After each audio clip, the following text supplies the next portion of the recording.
Hello student, today we are going to learn English grammar. आपण पाहणार आहोत affirmative and negative sentence कसे बनवायचे.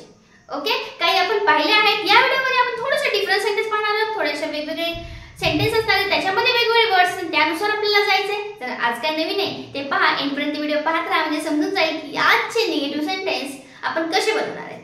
ओके, चला बघूया. फर्स्ट, she remain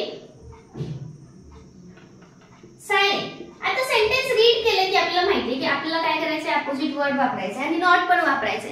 पण अपोजिट वर्ड वापरता येईल, पण नॉट वापरायला मात्र हेल्पिंग वर्ब लागतं. त्यात हेल्पिंग वर्बच नाही, एम, इज, आर, वॉज काहीच नाहीये, हॅज, हॅव. मग काय करायचं, मग पाहिजे वर्ब कुठला आहे, रिमेन. हे कसं याला ईडी प्रत्यय. मग या वेळेला आपण काय करायचं, टू डू चे हेल्पिंग वर्ब वापरायचे. मग कसे वापरायचे, इथे ईडी आहे म्हणजे V3 फॉर्म आहे असेल तर did वापरा. V3 फॉर्म असेल तर काय करायचं, did वापरायचं. वर्बला यस किंवा यस प्रत्यय असेल तर डज वापरायचं आणि V1 असेल तर डू वापरायचं. दिस इज दी टू डू. हे टू डू चे हेल्पिंग वर्ब आहे. हे आपल्याला याच्यामध्ये वापरावं लागतील. आता इथे ईडी प्रत्यय आहे म्हणल्यावर म्हणजे V3 फॉर्म आहे म्हणजे काय वापरावं लागणार, did. सेंटेन्स होणार आहे she did.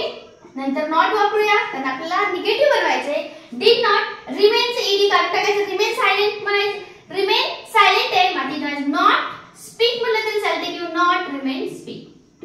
फक्त आपल्याला काय वापरायचंय, हेल्पिंग वर्ब मी कसं आणलं हे इथे लक्ष द्यायचं. ओके, नेक्स्ट सेंटेन्स घेऊया. थोडंसं वेगळं असणार आहे ते, त्याच्यामध्ये आपल्याला काय वापरायचं बघूया. Always do everything openly. Always do everything openly असं जर असेल तर त्यावेळेस काय करायचं, ऑलवेज डू. आता इथं डू ऑलरेडी आले. ओके, आपल्याला टू डू ची घ्यायची गरज नाही. मग काय करायचं, ऑलवेज च्या अपोजिट नेवर. काय करणार आपण, नेवर डू एव्हरीथिंग आहे. एव्हरीथिंगला काय म्हणणार आपण, एनीथिंग. काय करणार आपण, एनीथिंग. इन ओपनला काय करणार आहे, ओपनली असेल तर मग काय होणार आहे, सिक्रेटली. काय होणार आहे, सिक्रेट. सेंटेन्स काय झालं, ऑलवेजच्या अपोजिट आपण never do anything in secret. म्हणजे कसं, सगळं ओपनली करायचं, नॉट सिक्रेट. अशा पद्धतीचे डिफरंट सेंटेन्स आहेत म्हणून हा व्हिडिओ बनवला. कारण अफर्मेटिव्ह आणि निगेटिव्ह तुम्हाला लगेच समजून येतं.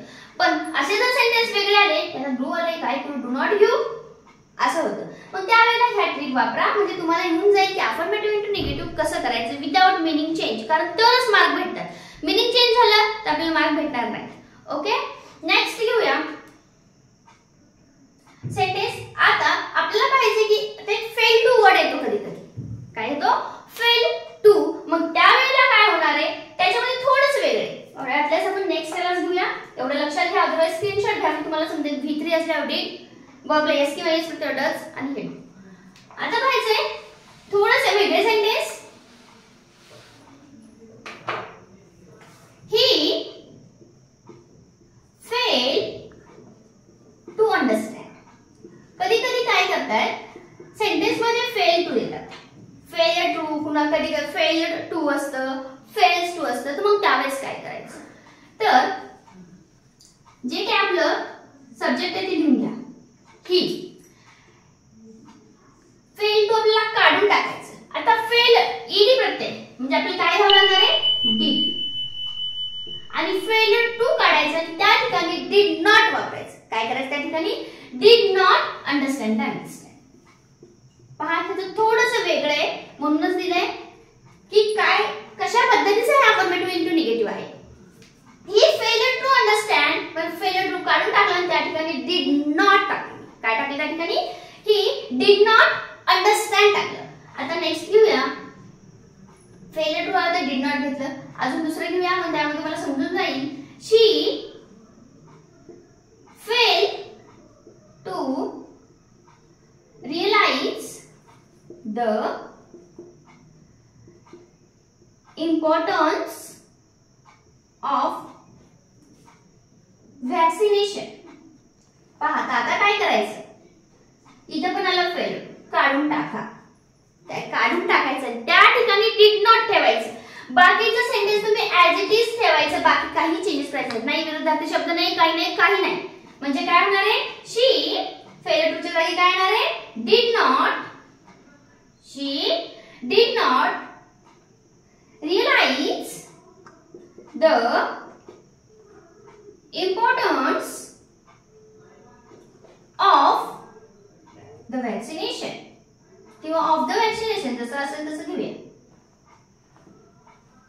म्हणजे काय केले मी ह्यात लक्ष द्या, फक्त फेल्युअर टू काढून टाकले आणि त्यात डिड नॉट वापरले. मग प्रत्येक फेल्युअर टू च्या ऐवजी डिड नॉटच वापरायचं का? नाही. चला पाहूया मग कधी डिड नॉट वापरायचं, कधी डू नॉट वापरायचं आणि कधी डज नॉट वापरायचं तेही सांगणार आहे. लक्षात घ्या, कधी कधी असे सेंटेन्स देतात फेल्युअर टू यासारखे, त्यावेळेस तुम्ही असं त्याचं अफर्मेटिव्ह इंटू निगेटिव्ह करायचं. मन चार्ट देते, त्यानुसार तुम्हाला समजून येईल की तुम्हाला कधी डिड नॉट वापरायचंय. मी मगाशी सांगितलंय वर्ब प्लस, तरी फेल्युअर टू च्या बाबतीत बघा, तुम्हाला फेल टू आला असेल तर डू नॉट वापरा, म्हणजे फेल टू काढून टाकायचं, त्या ठिकाणी डू नॉट ठेवायचं, बाकी सेंटेन्स आहे. फेल्स टू आला असेल तर तिथे डज नॉट वापरा